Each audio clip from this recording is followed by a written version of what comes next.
രാഹുൽ, നിയമസഭാ തെരഞ്ഞെടുപ്പിന്റെ പ്രഖ്യാപനം ഉണ്ടാകുന്നതിന് മുൻപ് പാർട്ടികൾ അതിന്റെ സ്ഥാനാർത്ഥികളെ പ്രഖ്യാപിക്കുന്നതിന് മുൻപ് തന്നെ മാധ്യമങ്ങൾ ചോദിച്ചു തുടങ്ങിയ ഒരു ചോദ്യമായിരുന്നു പാലക്കാട് കോൺഗ്രസ് സ്ഥാനാർത്ഥി ആരായിരിക്കുമെന്നത്. അപ്പോൾ നമ്മൾ ചർച്ച ചെയ്യാൻ പോകുന്നതും പാലക്കാട് നിയമസഭാ മണ്ഡലത്തെ കുറിച്ചാണ്.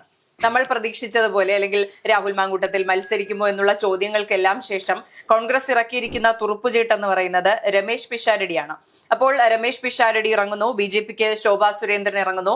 ഇവരുടെ എല്ലാം പ്രത്യേകതകൾ നമുക്കറിയാം. അപ്പോൾ ഇടതുപക്ഷം ആരെയായിരിക്കും ഇറക്കുക എന്ന ചോദ്യം വലിയ രീതിയിൽ ഉണ്ടായിരുന്നു. പക്ഷെ അവിടെ ഇറക്കിയിരിക്കുന്നത് ഒരു വ്യവസായിയായ NMR റസാഖിനെയാണ്. ഇപ്പോൾ പാലക്കാട് നമ്മൾ പറഞ്ഞതുപോലെ ഒരു സ്റ്റാർ മണ്ഡലം തന്നെയാണ്. അവിടെ എന്തായിരിക്കും നടക്കാൻ പോകുന്നത് എന്നുള്ളൊരു വലിയ ചോദ്യം ബാക്കിയാണ്. അവിടെ കോൺഗ്രസ് ജയിക്കുമോ എന്നുള്ള ചോദ്യത്തിനേക്കാൾ അപ്പുറം ഷാഫി പറമ്പിലിന്റെ ഇമ്പാക്ട് എത്രത്തോളം അവിടെ ഉണ്ടാകും എന്നൊക്കെയാണ്. അപ്പോൾ എന്തായിരിക്കും ശോഭാ സുരേന്ദ്രന്റെ പ്രത്യേകതകൾ നമുക്കറിയാം. എങ്ങനെയും വോട്ട് പിടിക്കാൻ കഴിയുന്ന, എല്ലാ വീടുകളിലും കയറിയിറങ്ങി എല്ലാവരെയും കൺവിൻസ് ചെയ്യാൻ സാധിക്കുന്ന, വോട്ടാക്കി മാറ്റാൻ സാധിക്കുന്ന ഒരു പവർഫുൾ കാൻഡിഡേറ്റ് ആണ് ശോഭാ സുരേന്ദ്രൻ എന്ന് പറയുന്നത്. കോൺഗ്രസിന് കൃത്യമായ ഒരു ആധിപത്യമുള്ള ഒരു സ്ഥലമാണ് പാലക്കാട്. അപ്പോൾ രമേശ് പിഷാരടിയുടെ ഒരു ഇമ്പാക്റ്റും ചെറുതൊന്നുമല്ല. അപ്പോൾ എന്തായിരിക്കും പാലക്കാടിന്റെ വിധി? കേരളത്തിൽ ഇപ്പോഴത്തെ പ്രതിപക്ഷമായിട്ടുള്ള കോൺഗ്രസ് ഏറ്റവും കൂടുതലും ആരോപണം ഉന്നയിക്കുന്ന, അതായത് ഡീൽ രണ്ട് പാർട്ടികൾ, അതായത് BJP CPM ഡീൽ ഉന്നയിക്കുന്ന മണ്ഡലങ്ങളിൽ പ്രധാനപ്പെട്ട ഒരു മണ്ഡലമാണ് പാലക്കാട് എന്ന് പറയുന്നത്. നമുക്കറിയാം, പാലക്കാടിനെ സംബന്ധിച്ച് രാഹുൽ മാങ്കൂട്ടമായിരുന്നു അവിടുത്തെ MLA. അപ്പോൾ അതുമായി ബന്ധപ്പെട്ട് ഒരുപാട് വിവാദങ്ങൾ നടന്ന സ്ഥലമാണ് പാലക്കാട് എന്ന് പറയുന്നത്. അതേപോലെ തന്നെ കേരളത്തിലെ ഇന്ന് കോൺഗ്രസിൽ അറിയപ്പെടുന്ന ഏറ്റവും വലിയൊരു ക്രൗഡ് പുള്ളറായിട്ടുള്ള ഒരു നേതാവാണ് ഷാഫി പറമ്പിൽ പ്രതിദാനം ചെയ്തിരുന്ന മണ്ഡലമായിരുന്നു പാലക്കാട് എന്ന് പറയുന്നത്. ആ പാലക്കാടിന്റെ രാഷ്ട്രീയ അന്തരീക്ഷം ഇപ്പോൾ നോക്കുകയാണെങ്കിൽ വലിയ പ്രതിസന്ധിയിലൂടെയാണ് കടന്നു പോയിക്കൊണ്ടിരിക്കുന്നത്. രമേശ് പിഷാരടി, ശോഭാ സുരേന്ദ്രൻ, NMR റസാഖ്, ഇവർ 3 പേരുമാണ് അവിടെ മത്സരിക്കുന്നത്. സ്വാഭാവികമായിട്ടും കോൺഗ്രസ് ഉന്നയിക്കുന്ന ഏറ്റവും വലിയ കാര്യം എന്ന് പറയുന്നത് BJPയും NMR റസാഖും, ഇവർ രണ്ടുപേരും ഒരു ഡീലിലാണ് പൊയ്ക്കൊണ്ടിരിക്കുന്നത്. CPM ഒരു സ്വതന്ത്രനെ നിർത്തിയത് BJP അവിടെ വിജയിപ്പിക്കാൻ വേണ്ടിയിട്ടാണ് എന്നുള്ള കാര്യങ്ങളൊക്കെ ഉണ്ട്. അല്ലല്ല, നമ്മൾ അതിനകത്തെല്ലാം മനസ്സിലാക്കേണ്ട മറ്റൊരു കാര്യം, ഈ ഡീല് ഇതിനു മുന്നേ പറഞ്ഞത് പാലക്കാട് മണ്ഡലത്തിൽ തന്നെയായിരുന്നു. പാലക്കാട് പെരിയാരി മണ്ഡലത്തിലായിരുന്നു നമ്മൾ ഇതിനു മുമ്പിട്ട് കണ്ടുള്ള വലിയൊരു രാഷ്ട്രീയ ട്വിസ്റ്റ് നടന്നത്. അതായത് ത്രിതല പഞ്ചായത്ത് തെരഞ്ഞെടുപ്പിൽ അവിടെ UDF-നായിരുന്നു കൂടുതൽ സീറ്റുകൾ ഉണ്ടായിരുന്നത്. LDF 7 സീറ്റും BJPക്ക് 3 സീറ്റുമായിരുന്നു. കോൺഗ്രസിന് ഏകദേശം 10 സീറ്റ് ഉണ്ടായിരുന്നു എന്നാണ് എൻ്റെ ഒരു അറിവ്. 10-11 സീറ്റായിരുന്നു. അങ്ങനെ അവിടെ BJP LDF-ന് സപ്പോർട്ട് ചെയ്ത് കൊടുത്ത് അവിടെ LDF ഭരണമാണ് ഇപ്പൊ സംഭവിച്ചുകൊണ്ടിരിക്കുന്നത്. ആലോചിച്ച് നോക്കൂ. അപ്പോ രണ്ടുപേരും കൂടെ സഖ്യകക്ഷിയായിട്ട് നിൽക്കുന്ന മണ്ഡലമാണ്, പഞ്ചായത്ത് പശ്ചാത്തലം കൂടി ഉണ്ട് പാലക്കാടിന്. അത് മാത്രമല്ല, അവിടുത്തെ പാലക്കാട് മുനിസിപ്പാലിറ്റി BJP ഭരിക്കുന്ന രീതിയിലേക്ക് പോയി. ബാക്കി LDF-ഉം UDF-ഉമാണ് ഭരിച്ചുകൊണ്ടിരിക്കുന്നത്. അങ്ങനെ രാഷ്ട്രീയപരമായിട്ടുള്ള വലിയ ട്വിസ്റ്റാണ് പാലക്കാടിലുള്ളത്. അതേപോലെ തന്നെ ഇപ്പൊ ഏറ്റവും കൂടുതലും കേരളം ചർച്ച ചെയ്തുകൊണ്ടിരിക്കുന്നതും പാലക്കാട് തന്നെയാണ്. അതെ, ഒരു പൊളിറ്റിക്കലി പറഞ്ഞാലും ബാക്കി ധാർമ്മികതയുടെ വശം പറഞ്ഞാലും രാഹുൽ മാങ്കൂട്ടത്തിൽ MLA ആയിരുന്നു. അദ്ദേഹത്തെ പാർട്ടി പുറത്താക്കുന്നു. അദ്ദേഹം പാലക്കാട് വന്ന ബൈ ഇലക്ഷന് വരുന്നതും ആ പ്രചാരണവും ആ തിരഞ്ഞെടുപ്പും അതിനുശേഷമുള്ള വോട്ടെണ്ണലും വലിയ രീതിയിൽ മാധ്യമങ്ങളും കേരളവും ചർച്ച ചെയ്തിട്ടുള്ളതാണ്. 2024 നടന്ന ബൈ ഇലക്ഷനിൽ രാഹുൽ നേടിയത് 58,389 വോട്ടുകളാണ്. അതിൽ നമ്മൾ ചിന്തിക്കേണ്ട ഒരു കാര്യം എന്ന് പറഞ്ഞാൽ 2021 സാക്ഷാൽ ഷാഫി പറമ്പിൽ മത്സരിച്ചപ്പോൾ 54,000 ശിഷ്ടം വോട്ടുകളായിരുന്നു ലഭിച്ചത്. 4,000-ഓളം വോട്ടുകൾ കൂടാൻ സാധിച്ചു രാഹുൽ മാങ്കൂട്ടത്തിന്. അത് എടുത്തു പറയുകയാണെങ്കിൽ ചരിത്ര ഭൂരിപക്ഷത്തിലാണ്, ഏകദേശം 18,000-ഓളം വരുന്ന ചരിത്ര ഭൂരിപക്ഷത്തിലാണ് രാഹുൽ മാങ്കൂട്ടം അവിടെ വിജയിക്കുന്ന ഒരു സാഹചര്യം. അതെ, പക്ഷെ അതൊരു പ്രത്യേക സാഹചര്യമായിരുന്നു. ഇപ്പോൾ ഷാഫി എന്ന് പറയുന്ന വലിയ സെലിബ്രിറ്റി കാൻഡിഡേറ്റിന് ശേഷം വരുന്ന രാഹുൽ മാങ്കൂട്ടത്തിനെ ഇത്ര വലിയ വിജയത്തിലേക്ക് എത്തിക്കാൻ കേരളത്തിലുള്ള എല്ലാ കോൺഗ്രസ് നേതാക്കളും അവിടെ എത്തിയിരുന്നു എന്നുള്ളതായിരുന്നു അതിന്റെ ഏറ്റവും വലിയ പ്രത്യേകത എന്ന് പറയുന്നത്. അതുപോലെ അല്ല ഇപ്പോഴത്തെ സാഹചര്യം. 140 മണ്ഡലങ്ങളിൽ തെരഞ്ഞെടുപ്പ് നടക്കുന്നുണ്ട്.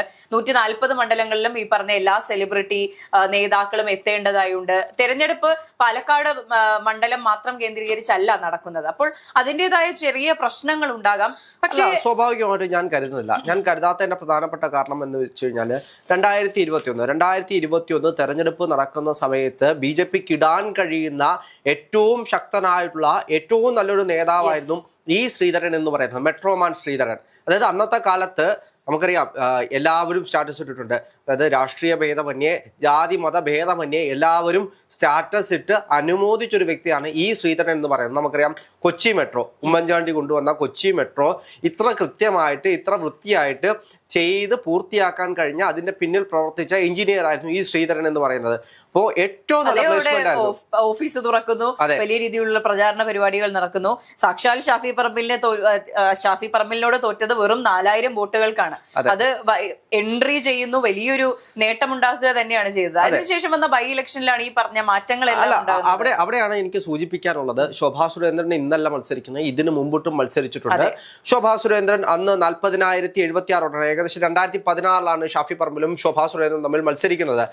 അന്ന് ശോഭാ സുരേന്ദ്രൻ പിടിച്ച വോട്ട് എന്ന് പറയുന്നത് 40,076 വോട്ടാണ്. ഷാഫി പറമ്പിലിന്റെ 57,559 വോട്ടാണ്. ഏകദേശം 17,000 വോട്ടിന്റെ ഭൂരിപക്ഷത്തിലാണ് ഷാഫി പറമ്പിൽ അവിടെ വിജയിക്കുന്നത്. ആ ഭൂരിപക്ഷമാണ് ഈ ശ്രീധരൻ 4000-ലേക്ക് താഴെ കൊണ്ടുവന്നതും അതിനുശേഷം ശ്രീ കൃഷ്ണകുമാറിനെ മത്സരിപ്പിക്കുന്നതോടുകൂടി ആ ഭൂരിപക്ഷം എന്ന് പറയുന്നത് 18,000-ലേക്ക് വീണ്ടും ഉയരുന്നതും. ഇപ്പോഴത്തെ സാഹചര്യം എന്ന് പറഞ്ഞാൽ ഈ പറഞ്ഞ ശോഭാ സുരേന്ദ്രൻ വീണ്ടും പാലക്കാട് നിൽക്കുകയാണ്. പക്ഷേ ഓപ്പോസിറ്റ് നിൽക്കുന്ന ആളെന്ന് പറയുന്നത് രമേശ് പിഷാരടിയാണ്. രാഷ്ട്രീയ പാരമ്പര്യം, സീനിയോറിറ്റി, പറഞ്ഞ ചരിത്രം പറയാനൊന്നും ഇല്ലാത്ത ഒരു വ്യക്തി എന്നുള്ള നിലയിൽ വലിയ ആക്ഷേപങ്ങൾ കേൾക്കുന്നുണ്ട്. ഒരു സിനിമാ നടനല്ലേ, എത്രത്തോളം വിജയിക്കാൻ സാധിക്കുമെന്നുള്ള ചോദ്യം ശ്രമങ്ങൾ പാലക്കാട് ഉണ്ട്. ഞാൻ ഇന്നൊരു പോസ്റ്റ് വായിച്ചിരുന്നു. പിഷാരടി പറഞ്ഞൊരു സെന്റൻസ് ആണ്: ഞാൻ എന്റെ രാഷ്ട്രീയം തുറന്നു പറയുമ്പോൾ താങ്കളുടെ രാഷ്ട്രീയം പറയുവാൻ കാണിച്ച ധൈര്യത്തെ സമ്മതിക്കുന്നുവെന്ന് ആളുകൾ പറയാറുണ്ട്. ഇത് റിപ്പോർട്ടർ ചാനലിലെ അരുൺകുമാറിനോട് പറയുന്ന വാചകമാണ്. ഒരു ജനാധിപത്യ രാഷ്ട്രത്തിൽ തങ്ങളുടെ രാഷ്ട്രീയം തുറന്നു പറയുന്നതിനെ ധൈര്യം എന്ന് പേരിട്ട് വിളിക്കുന്നുണ്ടെങ്കിൽ തന്നെ ജനാധിപത്യത്തിന് എന്തോ ഒരു കുഴപ്പമുണ്ടെന്നല്ലേ സാർ മനസ്സിലാക്കേണ്ടതെന്ന്. അത് പറയുന്ന ഒരു വ്യക്തമായൊരു രാഷ്ട്രീയമുണ്ട്, ക്ലാരിറ്റി ഉണ്ട്. ഈ പറഞ്ഞ ഒരുപാട് സെലിബ്രിറ്റികൾ മത്സരിച്ചിട്ടുണ്ട് നമ്മുടെ കേരളത്തിൽ, വിജയിച്ചിട്ടുണ്ട്, ഇപ്പോഴും MLA-മാരായി ഒക്കെ ഇരിക്കുന്നുണ്ട്. പക്ഷെ ഇവർക്കൊന്നും ഇല്ലാത്ത ഒരു ക്ലാരിറ്റി ഇദ്ദേഹത്തിനുണ്ട്. അദ്ദേഹത്തിന്റെ രാഷ്ട്രീയം അറിയില്ലെന്ന് നമുക്ക് പറയാൻ സാധിക്കില്ല. അദ്ദേഹത്തിന്റെ സെലിബ്രിറ്റി, അയാളുടെ സ്റ്റാർഡം കണ്ടിട്ട് മാത്രമല്ല കോൺഗ്രസ് അദ്ദേഹത്തെ അവിടെ സ്ഥാനാർത്ഥിയായി നിർത്തുന്നത്. അദ്ദേഹത്തിന് എന്തൊക്കെയോ രാഷ്ട്രീയത്തിൽ പറയാനുണ്ട്, കാര്യങ്ങൾക്ക് ക്ലാരിറ്റി ഉണ്ട് എന്നുള്ള വ്യക്തതയാണ്. അതുകൊണ്ട് തന്നെ അദ്ദേഹത്തിനുള്ള വിജയ സാധ്യത എന്ന് പറയുന്നത് വളരെ വലുതാണ്.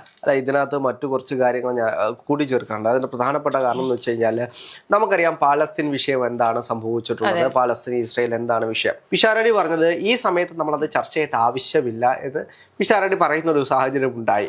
അപ്പോൾ ഞാൻ ഇസ്രായേലിന് വേണ്ടിയിട്ട് നമ്മൾ തമ്മിൽ അങ്ങോട്ടും ഇങ്ങോട്ടും കലഹിച്ചിട്ട് എന്താണ് കാര്യം എന്ന് ചോദിക്കുന്ന ഒരു സാഹചര്യം പിഷാരടി തുറന്നു പറഞ്ഞു. അത് യഥാർത്ഥത്തിൽ മാധ്യമങ്ങൾ കുരുക്കിയതാണ് എന്ന് വേണമെങ്കിൽ പറയാം. അതേപോലെ തന്നെ NMR റസാഖ്, അദ്ദേഹത്തിന് 8ാം ക്ലാസ് പഠനമേ ഉള്ളൂ എന്നുള്ളൊരു ആക്ഷേപം അദ്ദേഹത്തിന് അവിടെ പാലക്കാട് ഉണ്ടായ ഒരു സാഹചര്യത്തിൽ അതിനെ മറികടക്കാൻ വേണ്ടിയിട്ട് അദ്ദേഹം ഓർമോസ് കടലെടുക്കിനെ പറ്റി പറയുന്നു, യുദ്ധത്തെ പറ്റി പറയുന്നു, അങ്ങനെയുള്ള സാഹചര്യങ്ങൾ. അപ്പോൾ ഇപ്പോഴത്തെ CPM ഹാൻഡിലുകൾ നോക്കിക്കഴിഞ്ഞാൽ 8ാം ക്ലാസ് പഠനമേ ഉള്ളൂ എന്ന് പറഞ്ഞ് നിങ്ങൾ ആക്ഷേപിച്ച ആ നേതാവിനെ നിങ്ങൾ കാണൂ. അദ്ദേഹം ലോകരാജ്യങ്ങളെക്കുറിച്ചും ലോകരാജ്യങ്ങളിൽ നടക്കുന്ന കാര്യങ്ങളെക്കുറിച്ചും കൃത്യമായി പറയുന്നത് നിങ്ങൾ നോക്കൂ എന്നുള്ള രീതിയിലുള്ള അദ്ദേഹത്തിനെ ബൂസ്റ്റ് ചെയ്തിട്ടുള്ള കാര്യങ്ങൾ. അപ്പോൾ ലോകരാജ്യങ്ങളിലേക്ക് കടന്നിരിക്കുകയാണ് പാലക്കാട് എന്ന് വേണമെങ്കിൽ പറയാം.